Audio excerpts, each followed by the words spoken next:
مثل الذين ينفقون أموالهم في سبيل الله كمثل حبة আল্লাহর রাস্তায় খরচ করা এর দৃষ্টান্ত হলো একটা দানার মতো, যেই দানাটা থেকে 7টা ডাল বেরিয়ে গেল।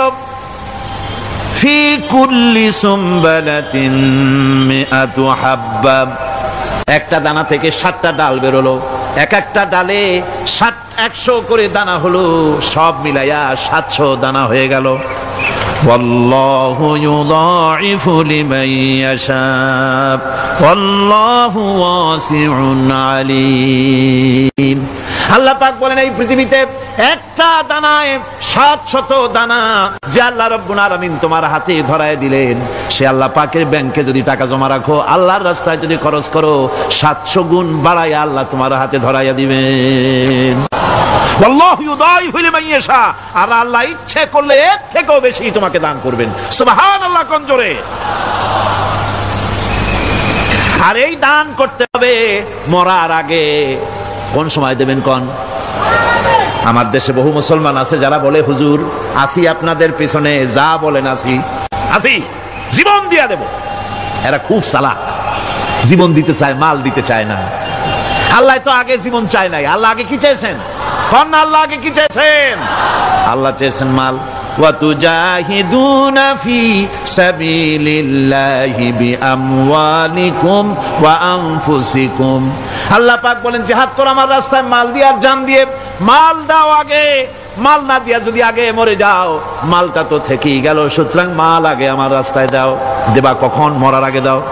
ওয়ানফিকু মিম্মা রাযাকনাকুম মিন ক্বাবল আইয়াতিয়া আহাদাকুমুল মাউত। আমার রাস্তায় খরচ করো মৃত্যু আসার আগে। فيقول رب لولا أخرتني إلى أجل قريب। যদি মরার আগে না দাও, মৃত্যুর সময়, মৃত্যু যখন এসে গেল সেই সময় যদি বলো, অনুশোচনা যদি করো, আহারে যদি আমি সময় পাইতাম, একটু খানিক যদি সময় দিতে আল্লাহ, একটু সময় আমারে যদি দাও, ফাসাদদাকা ওয়া আকুম মিনাস সলিহিন। দান সদকা করব, সব আল্লাহর রাস্তায় দিয়ে দেব, আর আমি সালেহ বান্দাদের মধ্যে শামিল হয়ে যাব। আল্লাহ একটু সময় আমারে দাও। আল্লাহ পাক বলছেন ওয়ালা ইউআখিরাল্লাহু নাফসান ইযা জাআ আজালুহা আল্লাহু খাবীরুম বিমা তা'মালুন। মৃত্যুর নির্ধারিত সময় আসলে 1 সেকেন্ড আগে পাশে করা হবে না। সুতরাং মৃত্যুর আগে খরচ করো। আপনি মনে করবেন যে আপনি মরে গেলে পরে আপনার ছেলে মেয়ে আপনার জন্য করবে, খরচ করবে। হ্যাঁ করবে ঠিক, মরার পরে কুলখানির পরে 40, তারপরে শেষ, এরপর আর করবে। আপনার ছেলে মেয়ে আপনার জন্য করবে তার প্রমাণ তো আপনি নিজে। আপনি আপনার ছেলের মেয়ের জন্য কি করেছেন? আপনার মা বাবার জন্য কি করছেন? আপনার মা বাবার জন্য যদি আপনি কিছু না করে থাকেন, আপনার ছেলে মেয়ে আপনার জন্য করবে না। সুতরাং নিজের কাজ নিজে করেন। আপনার পিঠ যদি চুলকায়, আর নাতিরে যদি বলেন নাতি পিঠটা চুলকায় দাও, সে যে জায়গায় চুলকাবে আপনি করবেন উত্তর দিকে, সেই উত্তর দিকে, দক্ষিণ দিকে, উপরে, নিচে, পিঠে, পাছার কাছে, যে জায়গায় আঙ্গুল দেবে আপনি করবেন ওখানে না, আবার আরেকটু উপরে দাও, আরেকটু পাশে দাও, জায়গা মতো পড়বেই না। আর কষ্ট করে নিজের হাতটা যদি পৌঁছাইতে পারেন জায়গা মতো পড়ে, একবার চুলকানি মারলেই চুলকানি শেষ, ঠিক কিনা? সুতরাং আপনি অন্যের উপরে ভরসা না করে নিজের খরচ নিজেই করে যান, নিজের কাজ নিজে করে যান, আল্লাহর রাস্তায় খরচ করে যান, বেশি পরিমাণে খরচ করেন। যত খরচ করবেন আল্লাহ রাব্বুল আলামিন রাজি হয়ে যাবে। কোন সুবহানাল্লাহ। মা বলছে বাবা আমার কাছে কি চাও? ছেলে বলছে মা আমি চলে যেতে চাই মদিনায়, আল্লাহর নবী মুহাম্মদুর রাসূলুল্লাহ সাল্লাল্লাহু আলাইহি সাল্লামের দরবারে চলে যেতে চাই, আমি একটু বস্ত্র চাই। মা একটা পুরানা কম্বল তার হাতে দিয়ে দিলেন। আব্দুল উজ্জা কম্বলটাকে ছিঁড়ে এক টুকরা কোন রকম হাঁটুর উপরে জড়ায় নিলেন, আর এক টুকরা গায়ে দিয়ে নিলেন। আব্দুল উজ্জা বহু কষ্ট করে মরুভূমি পাড়ি দিয়ে মদিনা মুনাওয়ারায় চলে গিয়ে বাবি জিবরিল থেকে ঢুকে আসহাবে সুফফার চবুতরার সামনে বসে আছেন, ছেঁড়া কম্বল পরা। এবার বিশ্ব নবী দুনিয়া আখিরাতের বাদশা জনাবে মুহাম্মদ রাসূলুল্লাহ সাল্লাল্লাহু আলাইহি ওয়াসাল্লাম যখন মসজিদের নিজের ঘরের থেকে দরজা খুলে বেরিয়েছেন, দেখেন এক যুবক বসা, একটা আধাটা কম্বল পরা, হাঁটুর উপরে কোন রকম করে রানটা লজ্জাস্থানটা ঢাকার, গায়ে একটা ছেঁড়া কম্বল। তার এই অবস্থা দেখে হুজুর জিজ্ঞেস করেন, তুমি কে? যুবক বলছে, আমি আব্দুল উজ্জা। ইসলাম কবুল করার জন্য আমার সব ছিল, আমি কম ধনী ছিলাম না। আমার চাচা সব নিয়ে গেছে, সিনায় রেখেছে, আমার লুঙ্গিটাও দেয় নাই। ঘটনার সব তিনি খুলে খুলে বললেন। হুজুর বললেন, তোমার নাম আব্দুল উজ্জা নয়, তোমার নাম আব্দুল্লাহ। আব্দুল্লাহ জুলবাজাদাইন তার নাম। হযরত আব্দুল্লাহ জুলবাজাদাইনকে রাসূলুল্লাহ দিয়ে দিলেন, আসহাবুস সুফফাদের সাথে মিলাই দিলেন, এখানে থাকো, খাবার আসতে পরে খাবে। তাদের সব সময় খাবার থাকতো না। আসহাবুস সুফফায় তারা থাকতেন যাদের ঘর নাই, বাড়ি নাই, থাকার জায়গা নাই। ক্ষুধার জ্বালায় যখন তারা অতিষ্ঠ হয়ে যেতেন, নবীজি ঘরের থেকে তাহাজ্জুদের জন্য যখন বেরোতেন, ক্ষুধার্ত সাহাবীরা রাসূলের চেহারা দেখার সঙ্গে সঙ্গে ক্ষুধা নিবৃত্ত হয়ে যেত। হযরত রাসূল পাক সাল্লাল্লাহু আলাইহি ওয়াসাল্লাম আব্দুল্লাহকে ওনাদের মধ্যে ভিড়াই দিলেন। আব্দুল্লাহ এবার কোরআন শরীফ পড়ে। কোরআন শরীফ পড়তে গিয়া চিল্লায় চিল্লায় তিনি পড়েন, আস্তে আস্তে পড়েন না। সাহাবীরা বিরক্ত হয়ে রাসূলের কাছে নালিশ করলেন যে বড় চিল্লায় কোরআন পড়ে, আমাদের নামাজেও ডিস্টার্ব হয়। হুজুর বলেন, সাহাবীরা কেউ আব্দুল্লাহর ব্যাপারে কোনো কথা বলবে না, তারে চিল্লাইতে দাও, যেহেতু ঈমানের জন্য তারে বড় মূল্য দিতে হয়েছে। পরনের লুঙ্গিটা পর্যন্ত আনতে পারে নাই, যত খুশি চিৎকার করেছে আল্লাহর কালাম পড়ুক। তাবুকের যুদ্ধ, রাসূলুল্লাহ তাবুকের দিকে রওনা করেছেন, 30,000 সৈন্য নিয়ে রওনা করেছেন। ওই জিহাদে মানুষেরা প্রাণ ভরে রাসূলুল্লাহকে সাহায্য করেছেন।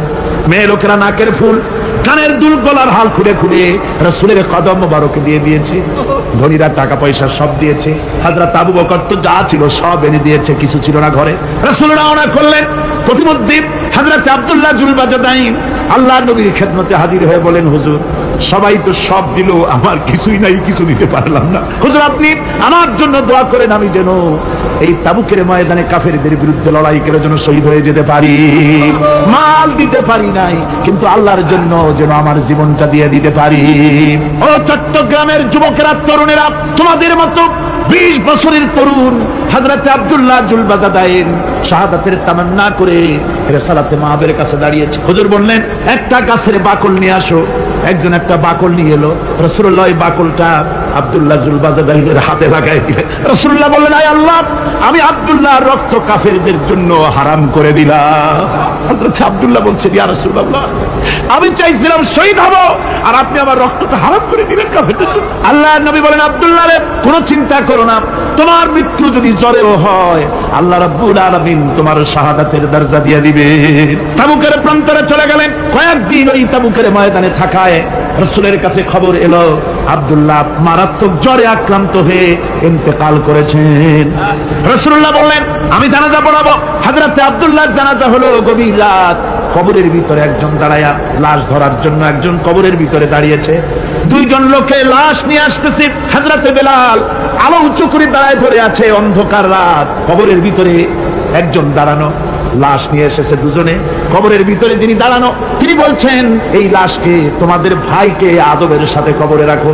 কবরের মধ্যে যিনি দাঁড়ানো, তিনি আর কেউ নয়, বিশ্বনবী মুহাম্মদুর রাসূলুল্লাহ সাল্লাল্লাহু আলাইহি ওয়াসাল্লাম। হযরত রাসূলুল্লাহ বলতেছেন, আবু বকর ওমর, তোমাদের ভাইকে আদবের সাথে কবরে রাখো, খবরদার বেয়াদবি করো না। কবরের মধ্যে আল্লাহ নবী আব্দুল্লাহ জুলবাজাদাইনকে নিজ হাতে শোয়ায় দিয়া কবরের উপরে পাথর বিছিয়ে দিয়ে নবীজি বললেন, রব্বুল আলামিন, আজকের এই সন্ধ্যা পর্যন্ত আমি আব্দুল্লাহর প্রতি রাজি ছিলাম, তুমিও আব্দুল্লাহর প্রতি সন্তুষ্ট হয়ে যাও। হযরত ইবনে মাসউদ রাদিয়াল্লাহু তাআলা আনহু বলেন, আমি চিৎকার মেরে কেঁদে কেঁদে বললাম, আল্লাহ, আজকে যদি এই কবরে আব্দুল্লাহ না হয়ে আমি হতাম, আমার কিসমতটা ভালো হয়ে যেত। যুবকেরা, ও তরুণ মুসলমানেরা, তোমরাই রক্তে ইসলাম কায়েম করেছো। কে কায়েম করেছে ইসলাম? মুসলিম তরুণেরা, মুসলিম যুবকেরা। তোমাদের অবদান সব চাইতে বেশি। আজ মুসলমান যুবকদের চরিত্র নাই, মদ, জুয়া, জিনা, ব্যভিচার করে করে সর্বনাশ করে দেওয়া হলো। সরকারি ভাবে, বেসরকারি ভাবে, বিভিন্ন ভাবে যুবকদেরকে মিসগাইড করার জন্য মদ দেওয়া হয়, টাকা দেওয়া হয়, অস্ত্র দেওয়া হয়, সব দিয়ে যুবকদের চরিত্র নষ্ট করা হচ্ছে। অথচ যুবক হচ্ছে একটা জাতির মেরুদণ্ড। জাতির কি মেরুদণ্ড? এই মেরুদণ্ডকে ঘুরে ধরেছে, এই মেরুদণ্ড নষ্ট করার ব্যবস্থা করা হয়েছে। আমার মুসলমান ভাইয়েরা, হাদিস থেকে শোনো, বদরের প্রান্তরে যুদ্ধ হবে। রাসূলুল্লাহ সাহাবায়ে কিরামদেরকে রেডি করেছেন, কিন্তু এই যুদ্ধটা বড় মারাত্মক, এই জিহাদ বড় মারাত্মক। জিহাদ হবে, চাচার বিরুদ্ধে ভাতিজা জিহাদ করবে, বাপের বিরুদ্ধে সন্তান অস্ত্র ধারণ করবে, ভাইয়ের বিরুদ্ধে ভাই অস্ত্র ধারণ করবে। কোন জায়গা? বদর। কোন জায়গায়? বদর। মক্কা থেকে যারা আসতেছে সব চাচা, ভাই, মামু, খালু, এরা আপন আপন লোকেরা আপন লোক লোকের বিরুদ্ধে অস্ত্র ধারণ করবে। এটা কি সহজ? কোন এটা কি সহজ? রাসূলুল্লাহ যুদ্ধের কথা মানুষকে বুঝাচ্ছেন, একটু ইতস্তত করে। হযরত রাসূল পাক সাল্লাল্লাহু আলাইহি ওয়াসাল্লাম যুদ্ধের কথা সাহাবায়ে কিরামদের সামনে পেশ করতেছেন আর একটু ইতস্তত করতেছেন এই কঠিন যুদ্ধে সাহাবীরা কিভাবে মেনে নেবে। রাসূলের মনের অবস্থা বুঝতে পেরে হযরত মিকদাদ রাদিয়াল্লাহু তাআলা আনহু বর্ষিয়ান সাহাবী তিনি দাঁড়ায় গেলেন। তিনি দাঁড়ায় বলছেন, ইমদি বিনা ইয়া রাসূলুল্লাহ হাইসু মা তাশা। হে রাসূল, আপনি আমাদেরকে নিয়ে চলুন আল্লাহ যেদিকে আপনাকে যেতে বলে। হাইসু মা তাশা আয় হাইসু মা আমারাকাল্লাহ, যেদিকে আল্লাহ আপনাকে যেতে বলেন আমাদেরকে নিয়ে আপনি সেদিকে চলেন। ইন্না লা নাকুলু লাকা কামা ক্বালা বানু ইসরাঈল লিমূসা আলাইহিস সালাম ইযহাব আনতা ওয়া রাব্বুকা ফাকাতিলা ইন্না হাহুনা কাঈদুন। আমরা মুসা আলাইহিস সালামের উম্মতের মতো বলবো না যে হে মুসা তুমি আর জিবরাইল আর তোমার আল্লাহ যুদ্ধ করো, আমরা ঘরে বসে আরাম করি, এই কথা আমরা বলবো না হুজুর। বল ইযহাব আনতা ওয়া রাব্বুকা ফাকাতিলা ইন্না মাকুমা মুকাতিলুন। হে রাসূল, বরং আমরা বলবো আপনি যুদ্ধ করুন, আপনি আমাদের নিয়ে চলুন, আমরা লড়বো আপনার সাথে কাফেরদের বিরুদ্ধে, ততক্ষণ পর্যন্ত লড়বো মা দামাত আইনুন মিন্না তাতাররাফ। ও রাসূল, যতক্ষণ আমাদের চোখের একটা পাতাও নড়ে ততক্ষণ আপনার সাথে আমরা লড়বো। সুবহানাল্লাহ, মানে জীবন যতক্ষণ আছে আপনার সাথী হয়ে কাফেরদের বিরুদ্ধে লড়তে থাকবো। হুজুর খুব খুশি হয়ে গেলেন। হুজুর কি হলেন? দারুণ খুশি হয়ে গেলেন। আল্লাহর নবী খুশি হয়ে বললেন, ও সাহাবীরা, তোমাদের মানসিক অবস্থা যখন এই কুবু বিনা ইলা জান্নাতিন জান্নাতুন আরদুহা কারদিস সামাওয়াতি ওয়াল আরদ। ও সাহাবীরা, তোমাদের মানসিকতা যখন এমন, তখন আমার সাথে তোমরা দাঁড়াও, আমার সাথে ওঠো, আমার সাথে চলো জান্নাতের দিকে। রাসূলুল্লাহ বলেন, আমার সাথে চলো বেহেশত। কোন বেহেশত? এমন বেহেশত যে বেহেশতের বিশালতা আর প্রশস্ততা ওই বিশাল আকাশ আর জমিনের চাইতেও বেশি। এই বিরাট জান্নাতের দিকে চলো আমার সাথে। ফাকামা উমাইর বিন হামাম ওয়া কানা ইয়াকুলু তামা। যুবকেরা, তোমাদের মতো তরুণ, তোমাদের মতো এক যুবক যার নাম উমাইর, তিনি দাঁড়িয়ে গেলেন, হাতে ছিল খোরমা। খোরমা খাতে দেখেন বক্তৃতা হয়, মাঠে ওয়াজ নসিহত হয়, আর যুবকেরা দাঁড়ায় দাঁড়ায় বাদাম হয় না, ওই সাহাবী ওই সময় তো বাদাম টাদাম হয়তো পায় না, খোরমা খাত, খোরমা চাবাচ্ছে, বিসি ফেলাই দিতেছে, আর এইভাবে খাচ্ছে আর হুজুরের কথা শুনে। হুজুরের কথা শুনে উমাইর বলছেন, বাহ বাহ, এটা কি আঞ্চলিক শব্দ, এর অর্থ হচ্ছে আয় মা আযমাহু ওয়া মা আহসানাহু। হে রাসূল, আপনি কত সুন্দর কথা বললেন, আপনি কি বিশাল কথা বলেছেন, কত বড় কথা বলেছেন। জিহাদ করলে জান দিলে এমন বেহেশত পাবো, জান্নাতুন আরদুহা কারদিস সামাওয়াতি ওয়াল আরদ, যে বেহেশতটা হবে ওই বিশাল আকাশের চাইতে এমন বেহেশত পাবো। ওয়াল্লাহি লাউ কুনতু হাইয়ান হাত্তা আকুলাহুম ইন্নাহা লাহায়াতুন কাবীর। আল্লাহর কসম, আমি যদি হাতের সবগুলি খোরমা খেতে যাই তাহলে তো অনেক সময় লাগবে, বেহেশতে যেতে দেরি হয়ে যাবে, অনেক দেরি হয়ে যাবে বেহেশতে যেতে। ফারামা বিহিন্না, হাতের সবগুলি খোরমা তিনি ফেলে দিন। ও যুবকেরা, হযরত ওমর তোমার মতো যুবক খোরমা খাওয়া সহ্য করলেন না আল্লাহর জান্নাতে যাওয়ার লোভে। জান্নাতে যেতে দেরি হয়ে যাবে, আল্লাহর সঙ্গে দিদার করতে দেরি হয়ে যাবে, এই মনে করে হাতের খোরমাগুলি ফালায় দিলেন, জিহাদের ময়দানে ঝাঁপায়ে পড়লেন। হাদিস শরীফে এসেছে উমাইর জিহাদ করে বেশ কিছু কাফেরদেরকে নিহত করে নিজেও শহীদ হয়ে গেলেন। রাসূলুল্লাহ বদরের শাহাদাতের জানাজা করার সময় একজন সাহাবী বলে দিলেন, হুজুর এই সেই উমাইর, আপনি যখন বেহেশতের কথা বলছিলেন খোরমাগুলি খাওয়ার তর সহ্য হয় নাই বেহেশতে যাওয়ার জন্য, এই সেই উমাইর। আল্লাহর নবী উমাইরের কাছে দাঁড়ায় আঙ্গুল দিয়ে তার শরীরের দিকে দেখায় বললেন, ইন্নাকা মিন আহলিহা। ও যুবক, যেই বেহেশতের জন্য খোরমা খাওয়ার সময় তুমি পাও নাই, আমি নবী সাক্ষী দিচ্ছি তুমি অবশ্যই সেই বেহেশতের অধিবাসী, ওই বেহেশত তোমার জন্য। সুবহানাল্লাহ। আমার ভাইরা, কিয়ামতের দিন এই জান্নাত আল্লাহ রাব্বুল আলামিন দান করবেন ওই সব লোকদের জন্য যারা জান দিবে, মাল দিবে, রক্ত দিবে আল্লাহ দ্বীনের জন্য। কিসের জন্য? আল্লাহ দ্বীন কায়েমের জন্য। যারা জান মাল ওয়াকফ করে দেবে, জীবনকে উৎসর্গ করে দেবে, তাদের জন্য আল্লাহ পাক এই বিরাট নিয়ামত রেখেছেন। তরুণদের বলতে চাই, যুবকদের বলতে চাই, আর বাতিলের পেছনে ঘুরো না, আর তোমার ওই সব নেতাদের পেছনে ঘুরো না যারা নিজেরাও নামাজ পড়ে না, তোমাকেও নামাজের কথা বলে। ওরা নিজেরা মিথ্যা কথা কয়, তোমরা টের পাও না? কি বলেন, টের পাওয়া যায় না? মারামারি করে নিজেরা আর বদনাম দেয় অপরের উপরে। চোখের সামনে যারা এরকম পারে, চোখের সামনে যারা এরকম পারে, তাহলে রাত 3-24 ঘন্টা তাদের আমলটা কেমন? এদের পেছনে ঘুরে কোনো লাভ নাই। কোনো লাভ আছে? হ্যাঁ, একটা লাভ আছে। সেই লাভটা হচ্ছে টাটকা কিছু সুখ পেতে পারে, কিছু মদের টাকা, কিছু হোটেলের টাকা, কিছু পরের মেয়ে নিয়ে ঘোরার টাকা, কিছু ভ্রমণের টাকা, কিছু অস্ত্রপাতি, ত্রাস সৃষ্টি করা। আর ত্রাস সৃষ্টি করবা, কয়টা অস্ত্রের মালিক হইছো? যুবক, তরুণ, বিপদগামী তরুণদের বলবো, সরকার অননুমোদিত অস্ত্র যাদের কাছে আছে, শুনে রাখ, এই অস্ত্র কাউকে ক্ষমা করে, এই অস্ত্র কাউকে ক্ষমা করে না। সাপ পোষার মতো। যে সাপ তুমি দুধ কলা দিয়ে পোষো, ওই সাপ তোমাকে আবার দংশন করবে। ওঝা মরে না মরে না? সাপ খেলা যারা দেখায় তারা মরে কিনা? ওই সাপেই তাকে কাটে। সুতরাং গভর্নমেন্ট অনুমোদিত অস্ত্র তোমার কাছে, পাইপ গান, রিভলভার, স্টেন গান, এলএমজি, আদমজি, কত রকমের অস্ত্রপাতি যুবকদের কাছে। ঘুম নাই, সারা রাত অস্ত্র থাকে কাছে, আর কি কি লাল পানি খাইয়া চোখ দুইটা থাকে এত বড়, দেখলেও ভয় করে। মাথায় ভাল্লুকের মতো। মানুষ মারো তোমরা, মানুষ মারো। আহা, যারে মারলা একটুখানি হিউম্যান বিবেক দিয়ে চিন্তা করো। যাকে মেরেছ ওই রাত্রে তার বাড়ির কাছে যাও, ওই রাত্রে গোপনে তার বাড়ির কাছে গিয়ে দেখো তার মা কিভাবে তার সন্তানের জন্য কাঁদতেছে, মায়ের কোলটা খালি হয়েছে বলে কিভাবে কাঁদতেছে, তার বাবা কিভাবে কাঁদতেছে, তার বউ থাকলে কিভাবে ছটফট করতেছে, তার কলিজার টুকরা সন্তান থাকলে কিভাবে আব্বা আব্বা বলে কাঁদতেছে। যারে গুলি করে মেরেছো একবার বাড়ির কাছে গিয়ে কান পাতা শোনো। মনে রাখো যুবক, সন্ত্রাসীরা শুনে রাখো, অস্ত্র দিয়া মানুষকে যারা মেরেছো, আল্লাহর কসম করে বলি যেভাবে মেরেছো ওইভাবে তোমাকেও নিহত হতে হবে, কোনো সন্দেহ নাই। বাড়িতে গিয়ে ডায়েরিতে লিখে রাখো আমার কথা। থামুন, বাড়িতে গিয়ে ডায়েরিতে লিখে রাখো, ডায়েরিতে লিখে রাখো। যদি তুমি কাউকে হত্যা করে তার বউকে যদি বিধবা বানায় থাকো, তোমার বউ বিধবা হবেই। তুমি যদি কারো ছেলেকে এতিম বানায় থাকো, তোমার ছেলেকে আল্লাহ এতিম বানায় রাস্তায় ভিক্ষা করায় ছাড়বে। তুমি যদি কারো বাপকে মাকে কাঁদায় থাকো, আল্লাহ রাব্বুল আলামিন তোমার মা বাপকে কাঁদাবে। তুমি যদি বেয়নটের খোঁচা দিয়া, ড্যাগারের খোঁচা দিয়া একটা মানুষকে যদি বুক ফেলে থাকো, তোমার বুকটা ঝাঁঝরা করে দেওয়ার মতো অস্ত্র আল্লাহ তৈরি করে রেখেছে। বিশ্বাস করো, বিশ্বাস করো। অননুমোদিত অস্ত্র থানায় জমা দিয়ে দাও, মসজিদে ঢোকো, নামাজ পড়ো, চরিত্রবান হয়ে যাও। তোমাদের প্রতি আমার উদাত্ত দাওয়াত, আমার বুক ভরা দরদ। তোমাদের বিরুদ্ধে আমাদের কোনো বিদ্বেষ নাই, হিংসা নাই, আছে কলিজা বড় দরদ। দেখতে পাচ্ছি জাহান্নামের দিকে যাচ্ছে। এই পথটা কোন দিকের পথ? যারা বলেন কোথার পথ? ওই নেতাদের পিছনে আর চলো না, তওবা করো। ওই নেতাদের পিছনে আর যাবে না যারা তোমাদেরকে টাকা দেয় আর অস্ত্র দেয়, যারা তোমাদেরকে মদ দেয় আর নারী দেয়, ওদের পিছনে আর চলবে না। ওয়াদা করো। যুবকরা কি পারবে ওয়াদা করতে? ওই সব নেতাদের পিছনে জীবনে আর যাবে না। ওয়াদা করতে পারো? হাত উঁচু করে দেখাও যুবকেরা।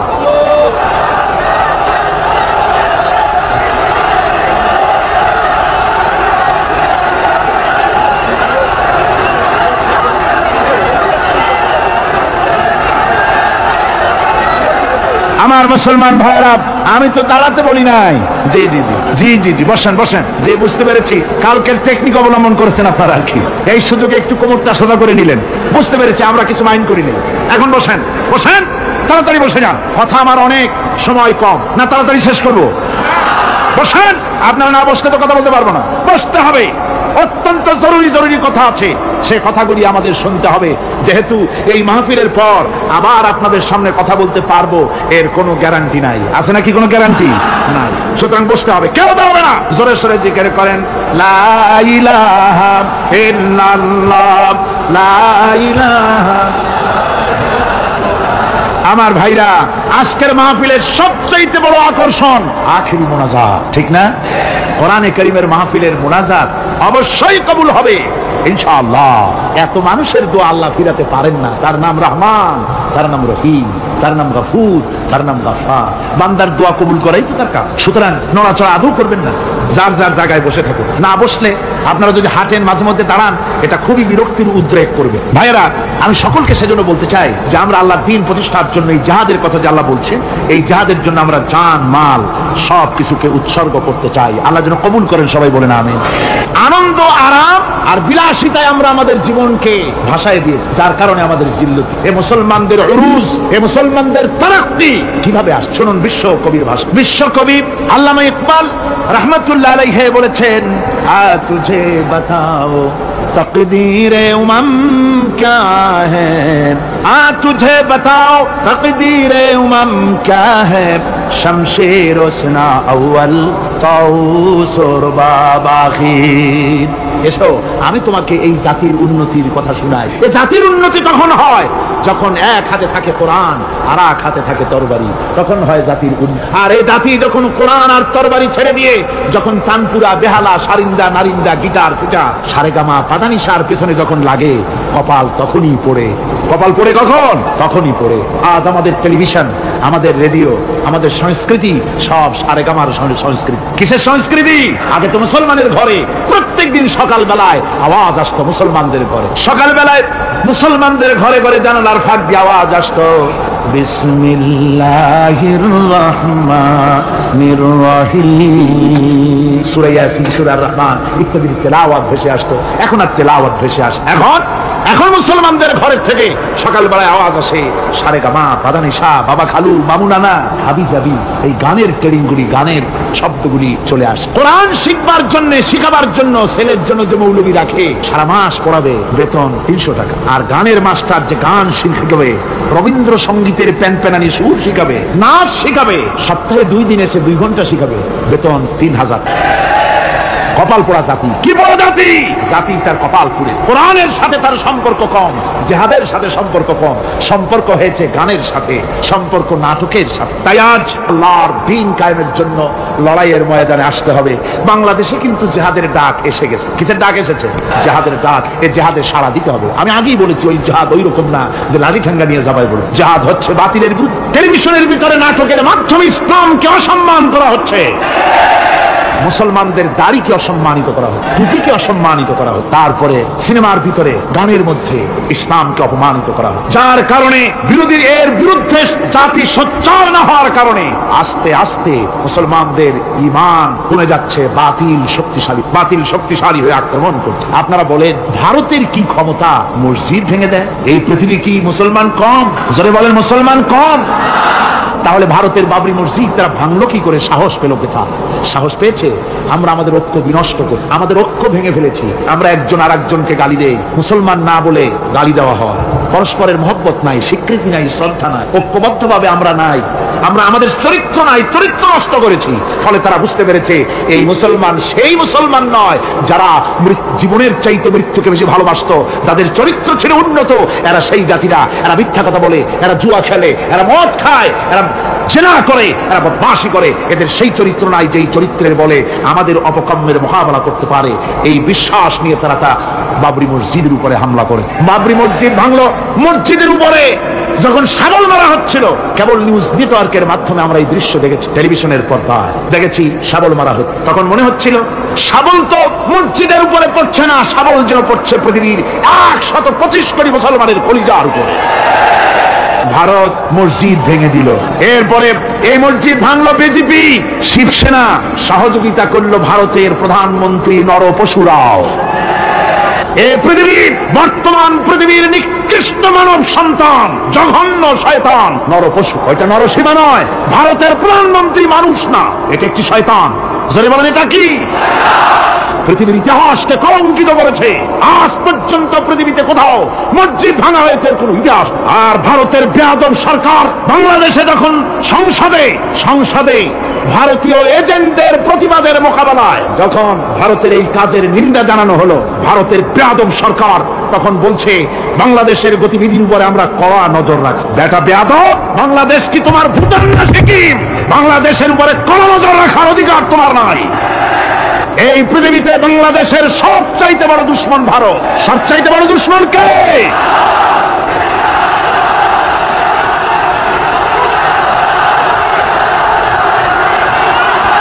আমার মুসলমান ভাইয়েরা,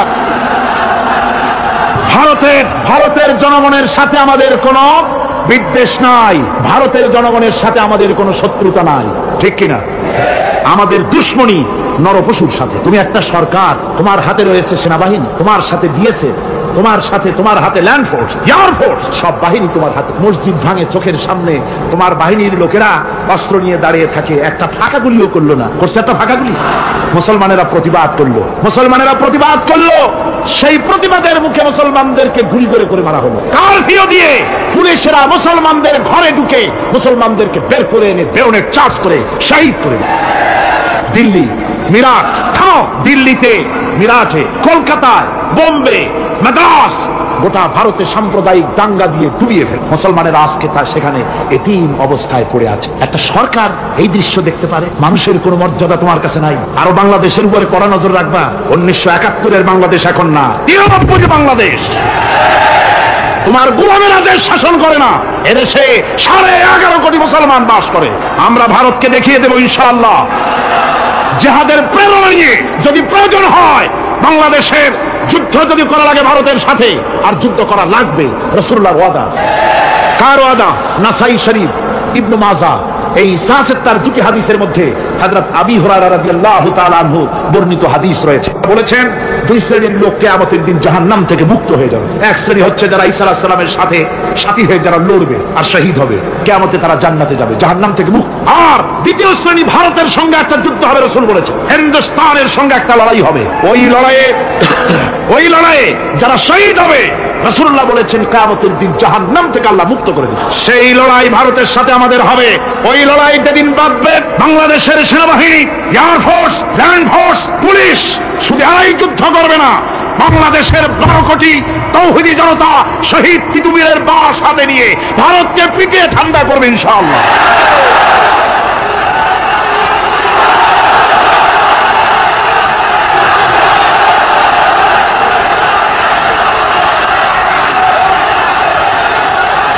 আমার দেশে ভারতের মসজিদ ভাঙার প্রতিবাদে আমাদের দেশে একটা হিন্দুও মরে নাই, কথা ঠিক কিনা কন? কিন্তু ভারতে ভেঙেছে তারা বাবরি মসজিদ। আমার দেশের 15 জন মুসলমান পুলিশের গুলিতে নিহত। আমার দেশে হিন্দু মরে নাই। তোমরা আমার দেশে, সেখানে আমার মুসলমান মেরে। হযরত আব্দুল্লাহ বিন ওমর রাদিয়াল্লাহু তাআলা আনহু বলছেন যে আমি রাসূলের সঙ্গে কাবা শরীফ তাওয়াফ করতেছিলাম। আমি বলতে শুনলাম রাসূল বলছেন, হে কাবা, তোমার কত মর্যাদা, তোমার কত সম্মান, তুমি কত মহান, তোমার কত ইজ্জত। তবে কাবা শুনে রেখো, আল্লাহ রাব্বুল আলামিনের একটা মুমিন বান্দার যে মর্যাদা, তোমার মর্যাদা যত হোক একটা মুমিনের চাইতে নিশ্চয়ই বেশি নয়। তোমরা মসজিদ ভেঙেছো আর আল্লাহর মুমিন বান্দাদেরকে ভেঙেছো। ভারত সরকার শুনে রাখো, মসজিদ ভাঙো নাই, তকদির ভেঙেছো। মসজিদ যেভাবে মসজিদের ইটগুলি টুকরা টুকরা হয়েছে, গোটা ভারত আজ হোক কাল হোক মসজিদের ইটের মতোই টুকরা টুকরা হয়ে যাবেই যাবে। তবে আমার দেশের মুসলমান, আমার দেশের মুসলমানদেরকে মনে রাখতে হবে, আমরা প্রতিশোধের নীতিতে বিশ্বাস করি না। ভারতের বাবরি মসজিদ ভাঙার ব্যাপারে বাংলাদেশের কোনো হিন্দু দায়ী নয়, কথা বুঝতে পেরেছি? আমরা একজনের অপরাধের শাস্তি আর একজনকে দেই না। বাংলাদেশের কোনো হিন্দু ওই ঘটনার জন্য দায়ী নয়। আমাদের দেশে মন্দির 2-4টা ভেঙেছে, আমরা খবর, এই মন্দিরগুলি মুসলমানেরা ভাঙে। এই মন্দিরগুলি ভারতের এজেন্টদের উস্কানিতে হিন্দুরা নিজেরা ভেঙে, মুসলমানেরা ভাঙে। ভারতীয় দালালেরা বাংলাদেশের সারা পৃথিবীতে সাম্প্রদায়িক সম্প্রীতির ভাব মূর্তিকে ক্ষুণ্ণ করার জন্য এই কাজ তারা করেছে। নরসিংদীতে, আর্মিয়া থামো না, নরসিংদীতে সেখানে দেখা গেছে গভীর রাত্রে কাপড়ের দোকানদার হিন্দু ঘরের সমস্ত কাপড় চোপড় সরাইয়া নিজের দোকানে আগুন দিতে গিয়েছে, পুলিশ তখন তাদের ভারতের 5 গোলামেরা হিন্দুদের দিয়ে কাজগুলি করাইছে। কোন মুসলমান মন্দির ভাঙে নাই। বাংলাদেশ গোটা বিশ্বের বুকে সাম্প্রদায়িক সম্প্রীতির সহস্র বছরের উজ্জ্বল দৃষ্টান্ত, আলহামদুলিল্লাহ। তার কারণ হচ্ছে আল্লাহর নবী বলেছেন সংখ্যালঘু মুসলিম এলাকায়, সংখ্যাগরিষ্ঠ মুসলিম এলাকায় সংখ্যালঘু অমুসলিম যারা, তারা হতেছে পবিত্র আমানত। ওই আমানতের কেউ যদি খেয়ানত করে, অর্থাৎ অমুসলিমদের উপরে যদি কেউ অত্যাচার করে, তাহলে আমি নবী মুহাম্মদুর রাসূলুল্লাহ সাল্লাল্লাহু আলাইহি ওয়াসাল্লাম কিয়ামতের দিন আল্লাহর দরবারে মুসলমানদের বিরুদ্ধে মামলা দায়ের করব। এই জন্য আমরা সবচাইতে পরধর্ম সহিষ্ণু জাত। আমার ভাইয়েরা ভালো করে মনে রাখুন, ভারতের বাবরি মসজিদ সহ এখন তারা আর অন্যান্য মসজিদও ভাঙবার প্ল্যান নিয়েছে, ভাঙতে। তাজমহলকেও তারা ভাঙ, অন্যান্য মসজিদও ভাঙবার পরিকল্পনা নিয়ে। ওরা যদি মসজিদ একটা একটা ভাঙতে আল্লাহ না করুন সবগুলিও যদি ভাঙে, বাংলাদেশের একটা মন্দিরকে আমরা ভাঙতে দেব না। এর নাম ইসলাম। এর নাম কি? ভারতের সাম্প্রদায়িক দাঙ্গা বাঁধিয়ে মুসলমান একটা একটা করে সব মুসলমানও যদি তারা মেরে ফেলে দেয়, আল্লাহর কসম বাংলাদেশের একটা অমুসলিমের গায়ে আমরা হাত দিতে দেব না। এর নাম ইসলাম। এর নাম কি? আপনারা যদি কখনো শোনেন যে কোন এলাকার কোন লোক মন্দির ভাঙতে যাচ্ছে অথবা হিন্দুর বাড়ি আক্রমণ করতে যাচ্ছে, সাথে সাথে তাকে ধরে থানায় সোপর্দ করবেন। রাজি আছেন? কারা রাজি? হাত উঁচু করে দেখান। আলহামদুলিল্লাহ, হাত নামা। এই সাম্প্রদায়িক সম্প্রীতি বাংলাদেশে অতীতে ছিল, এখনো থাকবে ইনশাআল্লাহ, ভবিষ্যতেও থাকবে ইনশাআল্লাহ। বলেন ইনশাআল্লাহ। আমাদের শত্রু, আমি বারবার বলছি, হিন্দুরা শত্রু নয়, শত্রু হচ্ছে ভারতীয় এজেন্ট যারা, ভারতের দালাল যারা, ওরা আমাদের, ঠিক কিনা? তারা বাংলাদেশের স্বপ্ন এখানে বসে দেখে, পত্রপত্রিকার মাধ্যমে, টিভির মাধ্যমে হাজারো প্রচেষ্টা তারা চালিয়ে যাচ্ছে ইসলামের বিরুদ্ধে। সুতরাং ইসলামকে জমিনে টিকিয়ে রাখার জন্য চাই সংগ্রাম। তাই আল্লাহ রাব্বুল আলামিন বলেছে, ওয়াতুজাহিদুনা ফি সাবিলিল্লাহি বিআমওয়ালিকুম ওয়া আনফুসিকুম যালিকুম খায়রুল লাকুম ইন কুনতুম তা'লামুন। আল্লাহ পাক বলেন, আমার রাস্তায় জিহাদ করো, জান দাও, মাল দাও, জান দাও, জিহাদ করো, এটাই হলো উত্তম কাজ। যদি তোমরা ইসলাম বুঝে থাকো, এটাই তোমাদের জন্য কল্যাণকর। আগে বলেছেন মালের কথা, পরে জানের কথা। আগে কোনটা? মাল, পরে জান। যেহেতু আমরা জানের চাইতে মালের মহব্বত করি বসি, ঠিক কিনা? তো মালের মহব্বত করে বেশি আমরা কথায় কথা বলি, আরে ভাই দরকার যদি হয় জানটা দিয়ে দিব, আর জান যদি দিয়েই দেন তো মালটা তো থাকেই গেল। এই জন্য আল্লাহ বলেছেন মাল আগে দাও, তারপরে জান দাও। আমরা খুব চালাক, আমরা জান দিতে প্রস্তুত, মাল দিতে প্রস্তুত নয়। একবার একটা লোক যাচ্ছে রাস্তা দিয়ে, সাথে তার প্রিয় কুকুর। কুকুরটা জিহ্বা বেরিয়ে গেছে, মরে যাচ্ছে। কুত্তার মালিক কাঁদতেছে। একজন লোক এসে বলে, ভাই তুমি কাঁদো কেন? কয় যে আমার এই কুত্তাটা খুব প্রিয় কুকুর, কুকুরটা মরে যাচ্ছে তাই কাঁদ। কুকুর মরে কেন? কুকুরটা মরতেছে 3 দিন ধরে আমি কোনো খাবার তাকে দিতে পারি না, সেই জন্য কুকুরটা মরে। আচ্ছা হোক, তবু তো আল্লাহর সৃষ্ট এক প্রাণী, কি খেতে দেওয়া যায়? এদিক ওদিক তাকায় দেখে কুকুরের মালিকের কাছেই রয়েছে একটা পোটলা। মিয়া তোমার এই পোটলার মধ্যে কি? কয় পোটলার মধ্যে হালুয়া আর রুটি। তোমার পোটলার মধ্যে হালুয়া আছে, রুটি আছে, কুত্তা মরে ক্ষুধার জ্বালায় তুমি সেটি কান্দো, ওর থেকে এক টুকরা রুটি দিলেই তো কুত্তা বাঁচে। কুত্তার মালিক বলছে, মিয়া সাহেব ওই সব ফটো আমার শুনেন, এগুলো আমি খুব জানি, রুটি আর হালুয়া দিলেই তো আমার পয়সা খরচ হবে, ওর দরদে যে কান্তিছি এর জন্য তার পয়সা খরচ হচ্ছে। আমাদের অবস্থা কিন্তু তাই হয়ে, ইসলাম বিদায় হয়ে যায়, যাক না, কিন্তু আমি কাঁদবো, পয়সা দিব না। রাসূলের করুণ ঘটনাগুলি শুনে চোখের পানি ফেলবো, কিন্তু এই করুণ ঘটনা কেন ঘটলো সেই ময়দানে আমরা পা ফেলবো না। এরকম একটা অ্যাটিটিউড, এ ধরনের একটা মেন্টালিটি আমাদের মধ্যে গ্রো করেছে, ঠিক কিনা কর? আমার ভাইয়েরা, মাল দিতে হবে, জান দিতে হবে, সবকিছুকে উৎসর্গ করে দিতে হবে আল্লাহর দ্বীন প্রতিষ্ঠার জন্য। যার পয়সা আছে, পয়সা দিয়ে কি করবেন যদি আল্লাহর দ্বীন এ জমিনে কায়েম না হয়? আল্লাহর দ্বীন কায়েম না হলে অসত্য, বদমাশি, শয়তানি, সব রকমের অন্যায় কাজ দিয়ে ভরে যাবে দেশ, ক্রমান্বয়ে অশান্তির দিকে যাবে, শান্তি আসবে কেবলমাত্র ইসলাম প্রতিষ্ঠা হলে পরে। আমাদের অবস্থা হলো যে আমরা ওই কুফাবাসীদের মতো, তাদের মতো, কুফাবাসীদের মতো। কুফাবাসীরা হযরত ইমাম হোসেনের জন্য দারুণ ভাবে কেঁদেছে, ঠিক কিনা? কুফাবাসীরা ইমাম হোসেনকে দাওয়াত দিছিল কারা? কুফাবাসীরা। অনেকগুলি চিঠি তারা লিখছে। কুফাবাসীরা ইমাম হোসেনকে ভালোবাসতো, দাওয়াত দিয়েছে, তার জন্য কেঁদেছে। কিন্তু কুফাবাসীদের চোখের পানিটা ছিল ইমাম হোসেনের জন্য, আর অস্ত্র, টাকা পয়সা সবটা ছিল এজিদের। কুফাবাসীদের মতো অবস্থায় আমাদের হয়েছে। কুফাবাসীদের হযরত ইমাম হোসেনের জন্য তারা শুধু চোখের পানি ফেলেছে, আর টাকা পয়সা অস্ত্রপাতি যা ছিল সব ছিল তাদের এজিদের জন্য। আমাদের অবস্থাও তাই, আমরা ইসলামের জন্য শুধু চোখের পানি ফেলি, আর যখন ভোট দেই তখন ইসলাম যারা চায় না তাদেরকেই ভোট দেই, ঠিক কিনা? আমাদের টাকা, আমাদের পয়সা, আমাদের ইলেকশন, আমাদের হরতাল, আমাদের ধর্মঘট সবকিছু হচ্ছে ইসলাম যায় না, যারা চায় না তাদের জন্য। আর ইসলামের যখন কথা বলি, ইসলামের কথা শুনলে শুধু চোখের পানিটাই ছাড়ি, মহব্বত চোখের পানি দিয়া শেষ করে দিই, আর কিছুই। আমি একবার এইখানে এই শহরে অনেক বছর আগে একটা জানাজায় শরীক। কোন মাঠে আমার এখন তার জানাজার পরে যিনি জানাজা পড়ালেন তিনি বললেন, ওই লাশকে সামনে রেখে বললেন, কেন আসিল? তখন আমি নতুন চিটাগাঙে আসছি, আমি ভাষা ভালো করে বুঝিও না। একজন বললো কেন আসিল?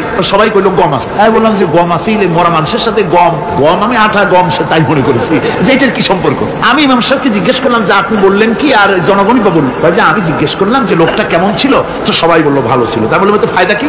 ফায়দা এই যে সবাই বললো ভালো, আল্লাহ তারে মাফ করে দিয়া ভালো বলে বেহেশতে পাঠায়। তাহলে আশ্চর্য কথা, আল্লাহ কি এইরকম নাকি যে একটা সুদখোর, ঘুষখোর, জিনাকার এ লোক ভালো না খারাপ আমি তা বলতে চাই না, কিন্তু একটা লোক সে কন্ট্রাক্টারি করতে গিয়ে রাস্তাঘাট, স্কুল কলেজের রড সিমেন্ট জনমের মতো খাইছে, কথা বুঝতে পেরেছে? সরকারি গিয়ে, ক্ষমতায় গিয়ে গভর্নমেন্টের টাকা পয়সা জনমের মতো শেষ করে ফেলেছে। এই লোকটি সুদখোর, ঘুষখোর, জিনাকার মরে গেছে, আর আসে আপনি কইলেন যে কেন আসিল, সকল গম আসিল, আর আল্লাহ বেহেশত দিয়ে দেবে। তাহলে আল্লাহ হাকামুল হাকিমিন হইলেন কি করে? এটা কি বিচার হইল নাকি? কি করে সম্ভব? আমার বন্ধুগণ, আমরা যখন মরে যাই, মরার পরে আমাদেরকে কবরের মধ্যে রাখা হয়, কবরের ভিতরে রেখে আমাদেরকে বলা হয়, যারা কবরে রাখে তারা বলে, মৃত্যু ব্যক্তিকে কবরে রাখার সময় বলে বিসমিল্লাহি আলা মিল্লাতি রাসূলিল্লাহ, আল্লাহর নামে রসুলের দলে উঠাই দিয়ে গেল। আল্লাহর নামে কার দলে উঠাইলো? রসুলের দলে। চিন্তা করেন ভাইরা, আল্লাহর নামে রসুলের দলে উঠাইলেন কারে? ঠিক তার যৌবনকালে যত মিছিল করেছে, ধর্মনিরপেক্ষতাবাদের পক্ষে মিছিল করেছে, পুঁজিবাদের পক্ষে মিছিল করেছে, সমাজতন্ত্রের পক্ষে মিছিল করেছে, স্লোগান দিয়েছে, দেওয়ালে লিখেছে, বক্তৃতা করেছে, ভোট দিয়েছে, বই লিখেছে, জীবনে যা কিছু করেছে সব করেছে মানুষের তৈরি করা মতবাদের জন্য। তার ভোট ইসলামের কাজে লাগে নাই, তার ইলেকশন ইসলামের কাজে লাগে নাই, তার দেওয়ালের লেখা ইসলামের কাজে লাগে নাই, তার বক্তৃতা, তার টাকা পয়সা ইসলামের কাজে লাগলো না। মরে গেছে, পরে মরা মানুষটারে উঠাইয়া বললা রাসূলুল্লাহর দলে উঠাইয়া দিলাম। এখন বলো রাসূলুল্লাহ কেন তোমার মতো মরা লাশটাকে তিনি গ্রহণ করতে যাবে? তোমার জীবনের কোন কাজই তো ইসলামের জন্য কাজে লাগলো না। তোমার জীবনের একটা দিনও তো ইসলামের কাজে লাগে নাই। মরছো, তারপরে তোমার মরা লাশ রাসূলুল্লাহ বহন করতে যাবেন কেন? কি দায় টাকা বলছে তা? সুতরাং আমি বলতে চাই, আজকের মাহফিলে যত জনতা উপস্থিত হয়েছেন, জান এবং মাল সবকিছু দিয়ে লড়াই করতে হবে আল্লাহর রাস্তায়। আমার ভোট, আমার ইলেকশন, আমার স্লোগান, আমার বক্তৃতা, আমার টাকা করি খরচ সবকিছু হবে আল্লাহর জন্য। কুল ইন্না সালাতি ওয়া নুসুকি ওয়া মাহইয়ায়া ওয়া মামাতি লিল্লাহি রাব্বিল আলামিন। সবাই পড়েন, ইন্না সালাতি ওয়া নুসুকি ওয়া মাহইয়ায়া ওয়া মামাতি লিল্লাহি রাব্বিল আলামিন। আল্লাহ পাক বলেছেন, বলো আমার নামাজ, আমার হায়াত, আমার কুরবানি, আমার মওত সব আল্লাহর জন্য। কার জন্য? আল্লাহর। সুতরাং জিহাদ হলো আমাদের জন্য অপরিহার্য। সেই কথাটি এতক্ষণ ধরে বুঝালাম। বিশ্ব মানবতার মুক্তি, নারীর মুক্তি, শ্রমিকদের মুক্তি, মানুষের মুক্তি, গরিবের মুক্তি, শ্রমিকের মুক্তি, বিশ্ব মানবতা, নির্যাতিত মানবতার মুক্তি আসতে পারে কেবলমাত্র জিহাদের মাধ্যমে। আল্লাহর দ্বীন প্রতিষ্ঠা করে মানুষের মুখে হাসি ফুটানো যেতে পারে। আর কোন পথ আছে? আর কোন পথ আছে? আর কোন পথ নাই। আল্লাহ যেন এই রাস্তায়, এই জিহাদের রাস্তায়, দ্বীন প্রতিষ্ঠার রাস্তায় আমাদেরকে সক্রিয়ভাবে অংশগ্রহণের তৌফিক দেন। সবাই বলুন আমিন। সবাই বলুন আমিন। এবার আমি বলবো মা বোনদের ব্যাপারে। মা বোনেরা বিগত 4 দিন এ মাহফিলে এসেছেন। তারা হচ্ছেন আমাদের অর্ধেক। তারা আমাদের কি? এই পৃথিবীর অর্ধেক জনশক্তি নারী। এই নারীর অধিকার ইসলাম কি দিয়েছে তা নারীরা অনেকেই জানেন না। না জানার কারণে নারী পক্ষ, নারী সমাজ, নারী স্বাধীনতা বিপ্লব পরিষদ নানান রকমের কমিটি গঠন করে তারা মডার্ন হতে চান, নানান রকমের অধিকার আদায়ের চেষ্টা করেন। কিন্তু আমি বিশ্বাস করি, আমার মা বোনেরা যদি জানতেন ইসলাম তাদেরকে কি অধিকার দিয়েছে, তাহলে রীতিমতো ইসলামকে পাওয়ার জন্য, ইসলাম যে অধিকার দিয়েছে সেই অধিকার লাভ করার জন্য তারা রীতিমতো বিপ্লব করতেন। কি করতেন? বিপ্লব। আল্লাহ রাব্বুল আলামিনের কাছে নারী আর পুরুষ বলে আলাদা কিছু নাই। মানুষ হিসেবে আল্লাহর কাছে নারী আর পুরুষ সমান। আল্লাহর কাছে কোন লোক যদি তাহাজ্জুদে নামাজ পড়ে, কোন পুরুষ, সে যা সওয়াব পাবে নারী তাহাজ্জুদ পড়লে সেই সওয়াব পাবে না, এমনটি নয়। পুরুষ হজ করে যে সওয়াব পাবে, নামাজ পড়ে যে সওয়াব পাবে, নারীও তা পাবে। জোরে বলেন সুবহানাল্লাহ। আল্লাহর কাছে নারী এবং পুরুষ কি? মানুষ হিসেবে তারা উভয় সমান। কিন্তু এই নারীদের জীবনের 3টে স্তর। কটি স্তর? 3টে স্তর। একটা হচ্ছে কন্যা, বধূ, মাতা। নারীর জীবনের এই 3টে স্তর। ভালো করে শুনুন, কন্যা, বধূ, মাতা। এখন কন্যা হিসেবে নারীর মর্যাদা, বধূ হিসেবে নারীর মর্যাদা, মা হিসেবে নারীর মর্যাদা। নারীকে ইসলাম কি দিল সেটা শুনুন। আল্লাহর নবী বলেছেন, কোন ব্যক্তির যদি 3টা কন্যা সন্তান হয়, আর ওই 3টা কন্যা সন্তানকে যদি সে আদব শিক্ষা দিতে পারে, ইসলামী তরবিয়ত দিতে পারে, আর যদি স্নেহ দিয়ে লালন পালন করতে পারে, তাহলে ওই কন্যার পিতা আর আমি মুহাম্মদ সাল্লাল্লাহু আলাইহি ওয়াসাল্লাম বেহেশতের ভিতরে পাশাপাশি অবস্থান করব। সুবহানাল্লাহ পড়ে। এই কথা কিন্তু রাসূলুল্লাহ কোথাও বলেন নাই যে কারো যদি 3টা ছেলে হয় তো আমার সাথে আর সে বেহেশতে একসাথে থাকবে। না, তা বলা হয় নাই। বলা হয়েছে কন্যার ব্যাপারে। কার ব্যাপারে বলা হলো? ভালো করে শুনুন। রাসূলুল্লাহ বলছেন, কোন ঘরে যখন একটি সন্তান, একটি কন্যা সন্তান জন্মগ্রহণ করে, তখন একজন ফেরেশতা সেই ঘরে ঢোকে। একজন রহমতের ফেরেশতা আসে। ওই রহমতের ফেরেশতা ঘরের মধ্যে ঢুকে বলে, আসসালামু আলাইকুম ইয়া আহলাল বাইত। হে ঘরের মালিকেরা, আল্লাহর রহমত তোমাদের উপরে বর্ষিত হোক। এই কথা বলে ওই ফেরেশতা ঘরের মধ্যে গিয়ে কন্যার মাথার উপরে হাত বুলায় আর বলতে থাকে, এই কন্যা সন্তানটি একটা দুর্বল শরীর থেকে বেরিয়ে এসেছে, এও একটা দুর্বল দেহ, একে যে লালন পালন করবে, দয়া দিবে, স্নেহ দিবে, আল্লাহ রাব্বুল আলামিনের সাহায্য কিয়ামত পর্যন্ত তার সাথে থাকবে। অথচ আমাদের দেশে দেখা যায় মেয়ে হলে অনেকের মুখ কালো হয়ে যায়, বন্ধুরা জিজ্ঞাসা করে, মিয়া শুনছিলাম তোমার বোন নাকি বাচ্চা হবে, তা অনেক মাস হয়ে গেল, কোনো খবর টবর তো পাইলাম না। ওই যে ভাই, আশা করছিলাম যা তা হয় নাই, সেই জন্য টেলিফোনও করি নাই। কি হয়েছে বলে, একটা মেয়ে হয়ে। হাসান এরকম কপাল পোড়া আছে কিনা কন? বারবার মেয়ে হয় বলে স্ত্রীকে তালাক দিয়েছে, এমন ঘটনাও বাংলাদেশে ঘটেছে। বোর যদি বারবার মেয়ে হয়, তাহলে সেজন্য কি স্ত্রী দায়ী? যদি মানুষের জন্য দায়ী হয় মেয়ে বারবার হওয়ার জন্য, তাহলে তুমি স্বামী, তুমি তুলসী দুধের দোয়া তুলসী পাতা হলে কি করে? তুমিও তো দায়ী তার জন্য। আসলে স্বামী স্ত্রী মেয়ে হওয়ার জন্য, ছেলে হওয়ার জন্য কেউ দায়ী। এ কোরআনে কারিমে রব্বুল আলামিন বলেছেন, আমি যাকে খুশি শুধু ছেলে দেই, যাকে খুশি শুধু মেয়ে দেই, যাকে খুশি তাকে ছেলেও দেই মেয়েও দেই, আবার যাকে খুশি আমি কিছুই দেই না। আমার কুদরত। সুতরাং এতে মন কালা করার। নবীজি বলেছেন, কন্যার পিতাদেরকে গালি দিও না। অনেকে টিটকারি করে, বারবার মেয়ে হয় ছেলে একটাও হয় না, সেই জন্য টিটকারি বোটকারি করে। আল্লাহ নবী বলেছেন, মেয়ের পিতাকে গালি দিও না, ঠাট্টা করো না, যেহেতু আমি মুহাম্মদ রাসূলুল্লাহ সাল্লাল্লাহু আলাইহি ওয়াসাল্লাম, আমি মেয়েদের পিতা, আমি নিজে মেয়েদের পিতা। খবরদার মেয়েদের পিতাকে গালি দিও না। রাসূলুল্লাহ বলেছেন, আকাশের নিচে জমিনের উপরে খাদিজার মতো মহিলা আর নাই। সেই হযরতে খাদিজা রাসূলের 4টি মেয়ে পেটে ধারণ করেছিলেন। সুবহানাল্লাহ। মেয়ের প্রতি রাসূলুল্লাহ যথেষ্ট মহব্বত, মেয়েকে খুব ভালোবাসতেন হুজুর সাল্লাল্লাহু আলাইহি ওয়াসাল্লাম। হুজুরের কলিজার টুকরা ছিলেন মা ফাতিমা রাদিয়াল্লাহু তাআলা আনহা। হুজুর যখন কোথাও যেতেন, সকলের শেষে দেখা করতেন ফাতেমার সঙ্গে, আর বিদেশ থেকে সফর করে এসে সকলের আগে দেখা করতেন ফাতেমার সঙ্গে। সুবহানাল্লাহ। রাসূলুল্লাহ আরো বলেছেন, তোমরা যখন বাজারে যাবে বা ব্যবসা করতে যাবে বা বিদেশে যাবে, আসার সময় যে সব হাদিয়া নিয়ে আসো। আমরা যখন বাইরে যাই, বাজারে যাই, কিছু হাদিয়া আনি না? জামা কাপড় চকলেট ইত্যাদি আমরা আনি। রাসূলুল্লাহ বলেছেন, হাদিয়াগুলি তোমরা যারা বিদেশে যাও, বাজারে যাও, হাদিয়া আনবে, আর এনে ঘরের মধ্যে ঢুকে তা শুরু করবে মেয়েকে দিয়ে। প্রথমে দেবে মেয়েকে। সুবহানাল্লাহ। মেয়ের মর্যাদা ইসলামে সব চাইতে বেশি। কোন যুগে? যে যুগে মেয়ে হলে পরেই মাটির নিচে গেড়ে রাখতো, আছাড় মেরে মেরে ফেলে দিত। কোন অপরাধে তাদেরকে হত্যা করা হলো? আল্লাহ পাক কোরআনে কারীমে, তাদের অপরাধ আর কিছু না, তারা নারী, এই জন্য তাদেরকে মেরে ফেলা হতো। রাসূলুল্লাহ তাদের ইজ্জত দিলেন। সুবহানাল্লাহ। রাসূলুল্লাহ সম্মান দিলেন, ইজ্জত দিলেন তাদের। কন্যা হিসাবে নারীর এই মর্যাদা। ফাতেমাকে রাসূল এত ভালোবাসতেন, ইন্তেকালের সময় হযরত ফাতেমা কাঁদতে কাঁদতে বেহুশ হয়ে যাওয়ার উপক্রম হয়ে গেল। রাসূলুল্লাহ হযরত ফাতেমাকে ইশারা দিলেন, হযরত ফাতেমা তার কান নিয়ে রাসূলুল্লাহর মুখের কাছে লাগাই দিলেন। আল্লাহ নবী কি যেন বললেন কানে কানে, হযরত ফাতেমার কান্না বন্ধ হয়ে গেল। হযরত আয়েশা বলেন, মা রাসূলুল্লাহ তোমার কানে কানে কি বললো আর তোমার কান্না বন্ধ হয়ে গেল? হযরত ফাতেমা বলেন, ইয়া আম্মা জান, আমার আব্বা আমার কানে কানে বললো, মা ফাতেমা তুই কাঁদিস না, তোর কান্না আমার বরদাস্ত হয় না, তোমাকে কাঁদতে হবে না, আমি তোমাকে সুসংবাদ দিয়ে যেতেছি, আমি মরে যাওয়ার পর সর্বপ্রথম তোমার সাথে আমার দেখা হবে। রাসূলুল্লাহর এই ভবিষ্যৎবাণী হযরত ফাতেমা বুঝতে পেরেছেন যে হুজুরের ইন্তেকালের পরে আমার বেশি দেরি হবে না, আমিও তাড়াতাড়ি হুজুরের সাথে শামিল হতে পারবো। হুজুরের ইন্তেকালের 6 মাস পরেই হযরত ফাতেমা রাদিয়াল্লাহু তাআলা আনহা ইন্তেকাল করেছেন। কন্যা হিসেবে নারীর মর্যাদা ইসলাম অনেক অনেক গুণে বাড়িয়ে। এই কন্যা শিশু, কৈশোর, যৌবন পেরিয়ে যখন যৌবনে তার বিয়ে হয়ে যায়, আল্লাহ রাব্বুল আলামিন তখন বলেন, ওয়া মিন আয়াতিহি আন খালাকা লাকুম মিন আনফুসিকুম আজওয়াজান লিতাসকুনু ইলাইহা ওয়া জাআলা বাইনাকুম মাওয়াদ্দাতান ওয়া রাহমা। আল্লাহ পাক বলেন, আমার নিদর্শনের ভিতরে একটি নিদর্শন যে আমি তোমাদের থেকে তোমাদের জোড়া তৈরি করেছি, তোমাদের স্ত্রীদেরকে তৈরি করেছি, তোমাদের সাথে তোমাদের স্ত্রীর ভালোবাসা সৃষ্টি করেছি, মহব্বত সৃষ্টি করেছি। এই মহব্বত আমি আল্লাহ তৈরি করেছি। আর যখন বুড়ো হয়ে যায় মানুষ, স্বামী স্ত্রী যখন বুড়ার বুড়ি হয়, তখন আর ভালোবাসা থাকে না, তখন ওই ভালোবাসা সহৃদয়তার করুণায় আমি আল্লাহ পরিণত করে দেই।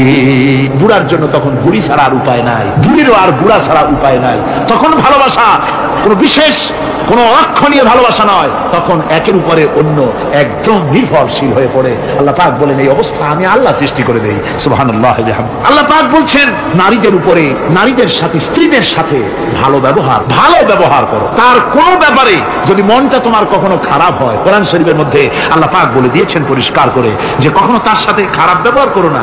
যদি কখনো মন খারাপ হয়, তাহলে চূড়ান্ত কোনো সিদ্ধান্ত নিতে যেও না, বরং তোমার জীবনে ওই স্ত্রীর অনেক অবদান আছে, সেসব কথা মনে করে এই সামান্য কিছু ভুলে যাও। আল্লাহ চান স্বামী স্ত্রীর মহব্বত টিকে থাকুক। আল্লাহ পাকের কাছে তালাক হচ্ছে ঘৃণিত, সবচাইতে ঘৃণিত হালাল হচ্ছে দুইটা, একটা হচ্ছে ভিক্ষাবৃত্তি আর একটা হচ্ছে তালাক।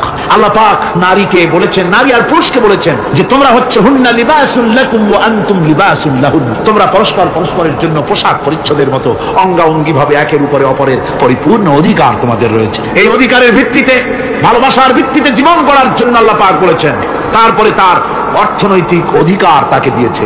আল্লাহ পাক মহারানাকে ফরজ করে দিয়েছেন। মহারানা কি করেছেন? ফরজ করে দিয়ে মহারানা ফরজ। এই ফরজকে একটা ট্র্যাডিশন হিসেবে গ্রহণ করা হয়। বড় লোকেরা শোনায় মেয়ের বিয়ে কত, বিয়েতে মহারানা কত হয়েছে, বলে যে 11,07,373 টাকা 75 পয়সা। আদায় করে না মোটেও, বিরাট একটা অঙ্ক শোনায় দিল মানুষদের। আমার ভাইয়েরা জেনে রাখুন, মহারানা যদি মহারানা তো বাঁচতে হবে, ফরজ মহারানা আদায় করতে হবে।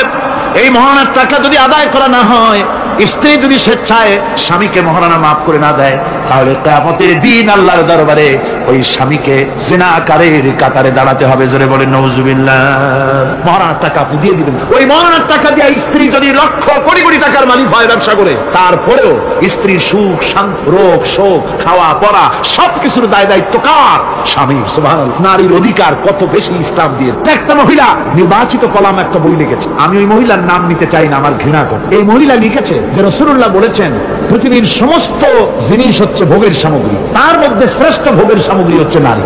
নাউযুবিল্লাহি মিন যালিক। এমন কথা রাসূল বলেন। রাসূল বলেছেন আর দুনিয়া কুল্লুহা মাতাউন ওয়া খায়রুল মাতাউদ দুনিয়া ইমরাতুস সালিহা। হুজুর বলেছেন পৃথিবীর সবকিছুই সম্পদ, এই সম্পদের মধ্যে শ্রেষ্ঠ সম্পদ হচ্ছে ন্যায়পরায়ণা নারী, সচ্চরিত্রা নারী শ্রেষ্ঠ সম্পদ, নিয়ামত। আর সেইটারে বানাইছে ভোগের। আয়াত হাদিস তার ইচ্ছে মতো ব্যাখ্যা করেছে। সে লিখেছে যে এতদিন পুরুষ নারীকে ধর্ষণ করেছে, নারীদের কি হলো? তোমরাও পুরুষ ধর্ষণ করো। নাউজুবিল্লাহ পড়ে। এ আবার সরকারি চাকরি করে, তারপরেও মুসলমান দেশে এই শয়তানের চাকরিও থাকে। নাউজুবিল্লাহ পড়ে। আশ্চর্য কথা। আমি জানতে পেরেছি এই মহিলা অনেকগুলি স্বামী কর্তৃক পরিত্যক্তা, সেই জন্য পুরুষের উপরে তার দারুণ ঘৃণা, পুরুষের উপরে তার দারুণ ঘৃণা, ধর্মের উপরে তার দারুণ ঘৃণা। সে এখন কমিউনিস্টদের একটা বাছাই করা একটা লাঠি, এটা দিয়ে কোরআন হাদিসের অপব্যাখ্যা করে করে এগুলি সে করে যাচ্ছে নির্বিঘ্নে। সরকার কোনো কথা বলছে, সরকার যে কথা বলছে না, এর জবাব সরকারকে দিতে হবে, আল্লাহর কাছে দিতে হবে, কোনো সন্দেহ নাই। আল্লাহকে গালি দেওয়া হচ্ছে, নবীকে গালি দেওয়া হচ্ছে, রসুলকে গালি দেওয়া হচ্ছে, বেহেশতকে গালি দেওয়া হচ্ছে, অথচ সরকার একটা নাটকের মধ্যে আরবি পড়া নিষেধ করা হচ্ছে। আমি প্রথম দিন বলেছি কি জানি নাটকের নাম, বারান্দা। আচ্ছা যাই হোক, সেই নাটকের মধ্যে দেখানো হচ্ছে যে আলিফ বা তা তা পড়াচ্ছে মৌলবি। একটা হিন্দুর স্ত্রী, মুসলমান সে, কিন্তু বউ হিন্দু, সে হয়েছে নাই। সে এসে বলছে এসব বন্ধ করো, খাবো। এই কথার জাস্টিফিকেশন কত যদি ছেলেরা এ বি সি ডি পড়তে থাকে, আর যদি বলা হতো সব বন্ধ কর, খাবো, এর একটা যৌক্তিকতা না। পড়তেছে আলিফ বা তা সা, সব বন্ধ কর, তার মানে কি? আলিফ বা তা সা হলো কোরআন, এর মানে কি? কোরআন। সুতরাং টেলিভিশনের মাধ্যমে কোরআনকে বন্ধ করার চেষ্টা চালাচ্ছে ভারতের গোলামেরা। সরকার চুপ করে থাকছে, সরকার নীরব। এর জবাব সরকারকে পেতে হবে, এড়াতে পারবে না। সুতরাং বলতেছিলাম নারীর অধিকার প্রতিষ্ঠিত করেছে ইসলাম। কে করেছে? ইসলাম বলেছে মহারানার টাকা আদায় করছে। সেই মহারানার টাকা আদায় করা হলো না, এখন উল্টা, এখন মহারানা আদায় করে পুরুষেরা। সেটার নাম কি? যৌতুক। কন্যা পক্ষের কাছের থেকে যৌতুক নামে কৌতুক করে। ছেলে যখন ম্যাট্রিক পাস করে তখন ছেলের পিতা এতটুকু হাক, যখন বিএ পাস করে এত টাকা, যখন এমএ পাস করে ছেলের বাবা তখন হাঙ্গরের মতো এতটা হাক। যত টাকা খরচ হয়েছে মেয়ের বাপের কাছ থেকে কড়ায় গন্ডায় উসুল করে নেবে। তারপরে ছেলে আর মেয়ের বিবাহ ঘটায় দেয়, মাঝখানে ওরা কি করে? ঘটক।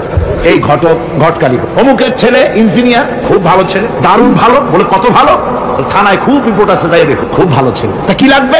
কালার টেলিভিশন লাগবে 10টা, তারপরে 5 জিপ লাগবে, 14 লক্ষ টাকা ক্যাশ লাগবে, আবুধাবিতে চাকরি লাগবে, ওয়াশিংটন ডিসিতে বাড়ি করে দেওয়া লাগবে। মানে মেয়ে জন্ম দিয়ে মেয়ের বাপ এমন পাপ করছে যে এটা চালাতে গিয়া ছেলের বাপেরে তার 14 গোষ্ঠীর স্বাদ মিটাই দিতে হবে। এমন ছোট লোক, এমনই ছোট লোক কন্যার পিতার কাছ থেকে সাইয়ে সাইয়ে আদায় করে নেয়। এর চাইতে ভিক্ষুক, এর চাইতে খয়রাতি, এর চাইতে ছোট লোক আর কেউ হতে লজ্জা করা উচিত, শরম করা উচিত, মনে করা উচিত ওই লোক তো তার কলিজার টুকরাটাই আমাকে দিয়ে দিচ্ছে। 16 বছর 20 বছর লালন পালন করে কলিজার টুকরা মেয়েটাই তো আমাকে দিয়ে দিচ্ছে, আবার টেলিভিশন চাই কেন? ঘটক যা কন্ট্রাক্ট করলো, যদি তার থেকে কিছু কম হয় বিয়া ভাঙ্গে যায়, তাহলে বোঝা গেল কি মেয়ে বিয়ে করলো না টেলিভিশন বিয়ে করলো? তাহলে মেয়েটা বাদ দিয়ে টেলিভিশন কিনে তাই নিয়ে ঘুমাও। নাউজুবিল্লাহি মিন যালিক। কপাল পোড়া মুসলমান। মুসলমান যৌতুক মুসলমানদের জন্য দাবি করে আদায় করে নেওয়া জায়েজ নাই। আপনারা আমাকে জবাব দেন, শুকরের মাংস খাওয়া মুসলমানের জন্য কি? পায়খানা খাওয়া মুসলমানের জন্য কি? মনে রাখুন, শুকরের মাংস আর পায়খানা খাওয়া মুসলমানদের জন্য যেমন হারাম, যৌতুকের একটা সুতা দাবি করে আদায় করা ঠিক সেরকম হারাম। চিটাগং এবং চট্টগ্রামের বাইরের থেকে আগত মুসলমানেরা, আমি জিজ্ঞেস করতে চাই, যাদের ছেলে আছে যৌতুক নামের এই অপদার্থ কৌতুক মানবতার সাথে এই প্রহসন আদায় করে দাবি করে যৌতুকের টাকা গ্রহণ করার মতো শুকরের মাংস পায়খানা আপনারা খাবেন? জোরে বলেন খাবেন? যারা ছেলের পিতা আছেন কোরআনের মাহফিলে হাত উঁচু করে আমাকে দেখাতে হবে, কন্যা পক্ষের কাছ থেকে দাবি করে একটা সুতা আদায় করবেন না। কারা তারা হাত উঁচু করে দেখা, হাত উঁচু করে রাখতে হবে। আলহামদুলিল্লাহ, হাত নামান, হাত নামান। আমি বলেছিলাম ছেলেদের পিতারা হাত তুলবে, কিন্তু বাচ্চা ছেলেরাও হাত তুলে ফেলেছে। অসুবিধা নাই, সব শিশুরা ঘুমিয়ে আছে, কি জানি লক্ষ পিতা লক্ষ শিশু ঘুমিয়ে আছে, হ্যাঁ সব শিশুদের অন্তরে। কাজে এই শিশুরাই একদিন পিতা হবে, তখন যেন আল্লাহ এই ওয়াদাটা তাদের মনে করায় দেন। জোরে কোন আমিন, জোরে বলেন আমিন। আপনাদের জানা মতে যদি যৌতুক কেউ আদায় করে টের পান, সালাম দিবেন না, তার সঙ্গে সামাজিক বয়কট করবেন, যেহেতু সে নারী নির্যাতনকারী। ঠিক কিনা বলেন?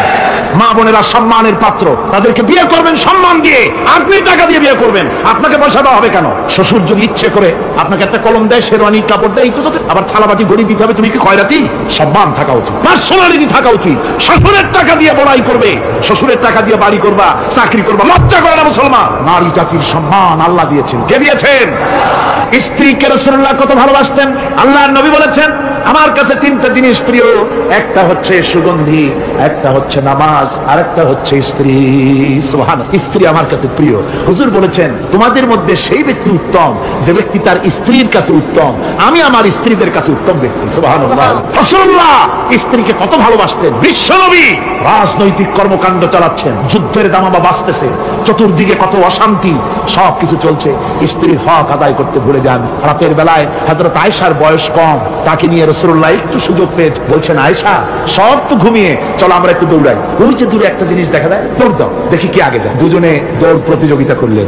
দৌড় প্রতিযোগিতায় হযরত আয়েশা ফার্স্ট হলেন, হুজুর পিছনে পড়ে। হযরত আয়েশা খুব আনন্দ করলেন যে আপনি কিন্তু আমার সাথে দৌড়ে পারলেন। পরবর্তী কিছু কাল যাওয়ার পর হযরত আয়েশা বলেন হুজুর আজকে আবার বললেন যে চলো আয়েশা একটু দৌড়াই। হযরত আয়েশা বলছেন যে সেদিনের তুলনায় আমার শরীর একটু, আমি মুটিয়ে গেছি, শরীরটা স্থূল হয়েছে, আমি আজকে দৌড়ালাম কিন্তু পারলাম না। রাসূল আগে চলে গেলেন, আমি হাঁপাতে হাঁপাতে যখন হুজুরের কাছে চলে গেছি, হুজুর তখন মুস্কি হেসে আমাকে বললেন আয়েশা ওই সেই দিনের জবাব আজকে দিয়ে দিলাম। সুবহানাল্লাহ বিহামদিহি, সুবহানাল্লাহ বিহামদিহি। বিশ্ব নবী কত বড় আদর্শ বিশ্ব মানবতার জন্য। তিনি বলেছেন আরাফাতের ময়দানে রাসূলুল্লাহ বলেছেন তোমরা যেমন পড়বে তোমার স্ত্রীদেরকে তেমন পড়াবে, তোমরা যেমন খাবে তোমার স্ত্রীদেরকে তেমন খাওয়াবে, স্ট্যান্ডার্ড মেনটেন করবে। তুমি ভালো দামের কাপড় পরবে, স্ত্রীকে খারাপ দিবে তা নয়। অধিকার দুজনেরই সমান, স্বামী এবং স্ত্রী সমান অধিকার। কিন্তু আমরা তা বুঝতে পারি না, বুঝতে চাই না। আমরা অনেকে মনে করেছি বিয়ে যখন করছি তখন আমি তো নওয়াবজাদা নসরুল্লাহ খান আর বউ তো কেনা দাসী। না, সে কিন্তু দাস, তার মর্যাদা আছে, তার সম্মান আছে, তার সম্মান আপনাকে দিতে হবে। রাসূলুল্লাহ দিয়েছেন, আপনাকে রান্না বান্না হতে দেরি হয়, কত গালাগালি শুনতে হয় নারীকে। আল্লাহর নবীর স্ত্রী হযরত আয়েশা বলেছেন আল্লাহর নবী কাজ করে, মানুষের সঙ্গে কথা বলে, রাষ্ট্রীয় দায়িত্ব পালন করে, ঘরের ভিতরে এসে যখন দেখেছেন রান্না হতে দেরি আছে, রাসূলুল্লাহ বিরক্ত হন নাই, ভ্রু কুঞ্চিত করেন নাই, চোখ মোটা করেন নাই, আমাকে কোনো কথা শোনান নাই, বরং আমার কাছে বসে রান্নায় আমাকে সহযোগিতা করেছে। সুবহানাল্লাহ। এই হলো আল্লাহর রাসূল, এই হলো বিশ্ব নবী। স্ত্রীর সঙ্গে কি মহব্বত! সুবহানাল্লাহ। হুজুর মহব্বত করতেন স্ত্রীদেরকে। রাসূলুল্লাহর ঘরে দৌলত ছিল না, কিন্তু মহব্বত দিয়ে ভরা ছিল ঘরটা। হুজুরের ঘরে ফ্রিজ নাই, এসি নাই, হুজুরের ঘরে কার্পেট নাই, হুজুরের ঘরের মধ্যে জাজির নাই, তোশক নাই, বড় বড় কম্বল নাই, আরামের কোন জিনিস নাই, মডার্ন ইকুইপমেন্টস কিচ্ছু নাই, দৌলত কিন্তু মহব্বত দিয়ে ঘরটা ভরা। হযরত আয়েশা বলেছেন আমি পানি পান করে, যখন আমি পানি পান করে গ্লাস রেখে দিতাম, আল্লাহর নবী তখন গ্লাসের সেই জায়গায় ঠোঁট লাগাতেন যেখানে আমি ঠোঁট লাগায় পানি পান করেছি। আমি গোশত চিবোতাম, রাসূলুল্লাহ আমার হাত থেকে গোশত টুকরা নিয়ে সেই জায়গায় চিবোতেন যেখানে আমি চিবোয়েছি। সুবহানাল্লাহ। আমার ভাইরা, রাসূল তার স্ত্রীদেরকে মহব্বত করতেন, স্ত্রীরাও রাসূলকে মহব্বত করতেন দারুণ ভাবে। একবার হযরত আয়েশা সিদ্দিকা রাদিয়াল্লাহু তাআলা আনহা হুজুরকে গোসল করাতে ছিলেন, মাথার উপরে পানি ঢালতেছেন, হুজুর একটা চোখের উপরে বা একটা তক্তার উপরে বসা আছে। গোসলের পানির ভিতরে রাসূলুল্লাহ দেখতে পেলেন রক্তের মতো কি যেন প্রবাহিত হয়ে যায়। হুজুর জিজ্ঞেস করেন আয়েশা রে, পানির ভিতরে রক্তের মতো কি দেখা যায়? হযরত আয়েশা বলেন আপনি যখন বসেছিলেন অসতর্ক মুহূর্তে তক্তার নিচে আমার একটা আঙ্গুল পড়েছিল পায়ে, আঙ্গুলটা ফেটে বোধহয় রক্ত বেরোতেছে। রাসূলুল্লাহ তাড়াতাড়ি করে উঠলেন আর ওই আঙ্গুলকে ব্যান্ডেজ করে দিলেন। রাসূলুল্লাহ বললেন আয়েশা রে, আঙ্গুল ফেটে গেছে, একটু আহারহু পর্যন্ত করলে না, এতক্ষণ তুমি কষ্ট করলে কেন? হযরত আয়েশা বলেন ইয়া রাসূলুল্লাহ ওটা তো একটা পায়ের আঙ্গুল। আয়েশার কলিজাটা ফেটে যদি রক্ত বেরোতো রাসূলুল্লাহকে উঠতে বলতে আমি পারতাম না। কি মহব্বত রাসূলের সাথে। হযরত আয়েশা বলেন হুজুর সাল্লাল্লাহু আলাইহি ওয়াসাল্লাম স্ত্রীদেরকে এত ভালোবাসতেন, আমাদের ঘরে গোশত টোস্ত তেমন রান্না বান্না খুব কম হতো। গোশত রান্না হবে মাসের পর মাস চলে গেছে রাসূলের বাড়িতে, হুজুর স্ত্রীরা বলেছেন আমাদের ঘরে চুলে আগুন জ্বলে নাই, একটু শুকনা রুটি, একটু শুকনা খেজুর আর একটু পানি খেয়ে আমাদের জীবন এরকমের অবস্থা হয়। তারপরে এই অবস্থা চলেছে, এর মধ্যে যদি কখনো একটু গোশত আসছে, হুজুর যখন ছাগল টাগল ইত্যাদি ছাগল দুম্বা জবাও করেছে, এই দুম্বার গোশত নিয়ে ছাগলের গোশত নিয়ে রাসূলুল্লাহ নিজে বেরোতেন। হযরত খাদিজার বান্ধবী কোথায় আছে খুঁজে ওই বান্ধবীর কাছে গোশত পৌঁছে দিয়ে আসতে। হযরত আয়েশা বলে একদিন আমার ঘুম ভেঙে গেল, দেখি হুজুর আমার কাছে নাই। গেলেন খুঁজতে খুঁজতে যায়, দেখি মসজিদে নববীর ভিতরে হুজুর হাত তুলে বসে আছেন, মোনাজাত করতেছেন। আমি পেছনে গিয়ে আমি শুনতে পাচ্ছি নবীজি দোয়া করছেন রব্বুল আলামিন কিয়ামতের ময়দানে যেদিন সন্তান তার পিতাকে ভুলে যাবে, মা তার সন্তানকে হারায় ফেলবে, ওই কঠিন হাসরের ময়দানে আমি যেন আমার খাদিজাকে হারাইয়া না যাই। মুনাজাতের শেষে হযরত আয়েশা বলেন ইয়া রাসূলুল্লাহ, খাদিজার কথা আপনার এত কেন বারবার মনে পড়ে? একটা বুড়িরে বিয়ে করেছিলেন 25 বছর বয়সের সময়, 40 বছর বুড়ি, তার কথা কেন এত মহব্বত আপনার মনে পড়ে? তার থেকে যুবতী মেয়ে সুন্দরী মেয়েকে আপনার স্ত্রী হিসেবে আপনি পান নাই। হুজুর বলেন আয়েশা রে, খাদিজার সম্পর্কে এমন কথা তুমি আর বলো না, তোমরা সবাই আমার সুখের দিনের স্ত্রী। আর খাদিজা আমার এমন সময় স্ত্রী ছিল যখন মক্কায় আমার আশ্রয় ছিল না, তামাম মক্কা নগরীতে আমার আশ্রয় ছিল না। খাদিজার সঞ্চিত সমস্ত ধনরাশি ইসলাম কবুল করার পর দুহাতে খাদিজা বিতরণ করে দিয়েছে। হযরত আয়েশা বলেন হুজুর আমার গোস্তাকি মাফ করে দেন, আমি আর এরকম বলবো না, তবে খাদিজা সম্পর্কে আমার কিছু একটু শুনান। হুজুর বলেন আয়েশা রে শোনো, গভীর রাত যত রাত হোক না কেন ইসলামের দাওয়াত দিয়ে দিয়ে গভীর রাত্রে আমি যখন বাসায় ফিরেছি, ঘরে এসে দরজায় একটা মাত্র ডাক দিয়েছি, খাদিজা অমনি দরজা খুলে গেল। আমি জিজ্ঞেস করেছি খাদিজা রে, যত রাত্রে আসলাম যতবার আসলাম একটা ডাকের বেশি লাগলো না, তুমি কি ঘুমাও না? হযরতে খাদিজা বলেছেন ইয়া রাসূলুল্লাহ, আমার মনের ভিতরে ভয় থাকে, আল্লাহর রাসূল দিনের খেদমতে বাইরে আছেন, আমি যদি আরামে বিছানায় ঘুমায় থাকি আর নবীজি দরজার কাছে দাঁড়ায় আমারে ডাকাডাকি করবেন, উঠতে যদি দেরি হয়ে যায় নবীজির সঙ্গে বেয়াদবি হয়ে যাবে, এই মনে করে আপনি না আসা পর্যন্ত দরজার সাথে পিঠ লাগাই আমি দাঁড়াইয়া দাঁড়াইয়া ঘুমাই। আমার ভাইরা, হযরতে খাদিজার ইজ্জত স্বয়ং আল্লাহ দিয়েছেন। কে দিয়েছেন? হাদিস শরীফে এসেছে রাসূলুল্লাহ জাবালে নূরে বসা, গারে হেরার ভিতরে বসা, হযরতে জিবরাইল রাসূলুল্লাহর সঙ্গে কথা বলতেছেন। একটু পরে হযরতে জিবরাইল বলেন ইয়া রাসূলুল্লাহ, আমি আর এখানে বসবো না, আমি এখন আমি দেখতে পাচ্ছি খাদিজা আসতেছে আপনার জন্য খাবার নিয়ে। খাদিজা যখন আপনার কাছে পৌঁছে যাবে আপনি খাদিজাকে শুনাই দিবেন আল্লাহ রাব্বুল আলামিন খাদিজাকে সালাম জানাইছে। সুবহানাল্লাহ। রাসূলুল্লাহর কাছে হযরতে খাদিজা যখন আসলেন, হুজুর বললেন খাদিজা আজকে তোমার জন্য দারুণ সুখবর। বলে কি? বলে আল্লাহ পাক জিবরাইল কেমন উঠে গেল আমার কাছ থেকে, জিবরাইল বলে গেল আল্লাহ তোমাকে সালাম বলেছে। হযরত খাদিজা কেঁদে ফেললেন, বললেন ইয়া রাসূলুল্লাহ, আমার নারী জন্ম সার্থক, আল্লাহ আমাকে সালাম বলেছে, এর জবাব কেমনে দিতে হয় হুজুর আমি তো জানি না, আপনি আমার পক্ষ থেকে আল্লাহর সালাম কিভাবে দেওয়া লাগে আপনি দিয়ে দিন, আমি তো বুঝি না কেমনে আল্লাহর সালামের জবাব। হুজুর বললেন খাদিজা শুধু আল্লাহ নয় জিবরাইলও তোমাকে সালাম বলে গেছে। হযরতে খাদিজা বললেন হযরত জিবরাইলকে আমার সালামের জবাবটা ওয়ালাইকুম সালাম বলে। হযরত খাদিজার এই মর্যাদা ছিল। আমার ভাইরা, রাসূল পাক সাল্লাল্লাহু আলাইহি ওয়াসাল্লাম এভাবে মহব্বত করেছেন স্ত্রীদেরকে। সুতরাং স্বামী স্ত্রীর মহব্বত আল্লাহর জান্নাতি নিয়ামত। কি নিয়ামত? যে ঘরের মধ্যে স্বামী স্ত্রীর মধ্যে মিল মহব্বত আছে এটা বেহেশতের মতো, আর যেখানে মিল মহব্বত নাই এটা জাহান্নামের মতো। ঠিক কি? সুতরাং মহব্বত করুন, বেশি বেশি স্যাক্রিফাইস করুন, বেশি বেশি স্যাক্রিফাইস। নারীদের ব্যাপারে বলা হয়েছে, পুরুষকে বলা হয়েছে অধিকার আদায় করো, সব ব্যাপারে সমান অধিকার, কিন্তু নারীকে একটা ব্যাপারে বলা হয়েছে নারী শোনো, পুরুষের মর্যাদা তোমার চাইতে আল্লাহ রাব্বুল আলামিন বেশি দিয়েছেন। আর রিজালু কাওয়ামুনা আলান নিসা, নারীদের উপরে পুরুষের প্রাধান্য আল্লাহ পাক দান করেছেন। একজন সাহাবী বলেছিলেন ইয়া রাসূলুল্লাহ, জঙ্গলি উট দেখলাম আপনার পায়ের উপরে সিজদায় পড়ে গেল, আপনি যদি আমাদেরকে অনুমতি দিতেন না আপনাকে আমরা সিজদা করতাম। আল্লাহর নবী বললেন মানুষ মানুষকে সিজদা করা এ পারমিশন যদি আমি দিতাম তাহলে দুনিয়ার সমস্ত স্ত্রীদেরকে বলতাম তারা যেন তাদের স্বামীকে সিজদা দেয়। স্বামীর মর্যাদা এখানে। সুতরাং অধিকার সমান, কোনো সন্দেহ নাই, কিন্তু স্বামীর একটা আলাদা মর্যাদা আছে, সেই সম্মানও তাকে দিতে হবে। এরপরে এই সমান অধিকারের ভিত্তিতে স্বামী স্ত্রী চলতে থাকে, মাঝখানে আল্লাহ পাক তাদেরকে সন্তান দান করেন। আল্লাহ তাদেরকে নারীকে লেখাপড়ার অধিকার দিয়েছে, ইসলাম তাকে লেখাপড়ার অধিকার দিয়েছে, শিক্ষার অধিকার দিয়েছে। হযরত আয়েশা সিদ্দিকা রাদিয়াল্লাহু তাআলা আনহা শিক্ষয়িত্রী ছিলেন, হাফেজা ছিলেন, হাদিসের হাফেজা ছিলেন, কোরআনের হাফেজা ছিলেন, হাজার হাজার সাহাবায়ে কিরামদের তিনি ওস্তাদ ছিলেন। সুবহানাল্লাহ। নারীদের ব্যাপারে অধিকাংশ মাসালা হযরত আয়েশা সিদ্দিকা রাদিয়াল্লাহু তাআলা আনহার অবদান। সুবহানাল্লাহ। নারী যুদ্ধ করেছে, যুদ্ধের ময়দানে নারীর অধিকার আছে, নারী চাকরি করতে পারবে, নারী ব্যবসা করতে পারবে, নারী লেখাপড়া করতে পারবে, নারী সেনাবাহিনীতে যেতে পারবে, নারী সাত করতে পারবে, কিন্তু পর্দার কিসের মাধ্যমে? স্বামী এবং পুরুষ এবং নারী মাঝখানে একটা পর্দা থাকতে হবে। সে কথা একটু পরে বলবো। এবার এই বধূ কিছুদিন পর মা হয়ে গেল। কি হয়ে গেল? মা হয়ে গেল। মা যখন হয়ে গেল, মর্যাদা আরো এক ধাপ বেড়ে গেল। আল্লাহ রাব্বুল আলামিন মায়ের মর্যাদা বেশি করে দিলেন। আল্লাহ পাক কোরআনে কারীমের মধ্যে বলেন, ওয়াসাইনাল ইনসানা বিওয়ালিদাইহি ইহসানা হামালাতুহু উম্মুহু কুরহান ওয়া ওয়াদাতুহু কুরহান ওয়া হামলুহু ওয়া ফিসালুহু 30 শাহরা। আমি পৃথিবীর সমস্ত মানুষকে উপদেশ দিয়েছি, তোমরা তোমাদের মায়ের প্রতি সম্মান করো, ihsan করো। তোমার মা তোমাকে গর্ভধারণ করেছে অত্যন্ত কষ্টের সাথে, আর ডেলিভারিও করেছে কষ্টের সাথে। খবরদার মায়ের সাথে বেয়াদবি করো না। কে বলেছেন? আল্লাহ পাক বলেছেন, মায়ের ihsan। আল্লাহ রাব্বুল আলামিন মা বাবার জন্য দোয়া করতে বললেন।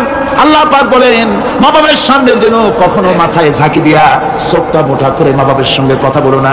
ওয়া কুল লাহুমা কাওলান কারীমা। মা বাবার সঙ্গে যখন কথা বলবে সম্মান সূচক কথা বলবে। আর মা বাবার জন্য আমার কাছে দোয়া কর। কে শিখায়? আল্লাহ। কে শিখান? আল্লাহ বলছেন, বান্দারে তোর মা বাবার জন্য আমার কাছে দোয়া করবি। রব্বিরহামহুমা কামা রাব্বায়ানি সগীরা। জোরে জোরে পড়েন, রব্বিরহামহুমা কামা রাব্বায়ানি সগীরা। আয় আল্লাহ, আমার মা বাপ যেমন আমাকে স্নেহ করে লালন পালন করেছে আমার ছোটবেলায়, তুমি আমার মা বাপকে তোমার রহমতের কোলে লালন পালন করো। কে শিখায়? আল্লাহ পাক শিখিয়ে দিচ্ছে।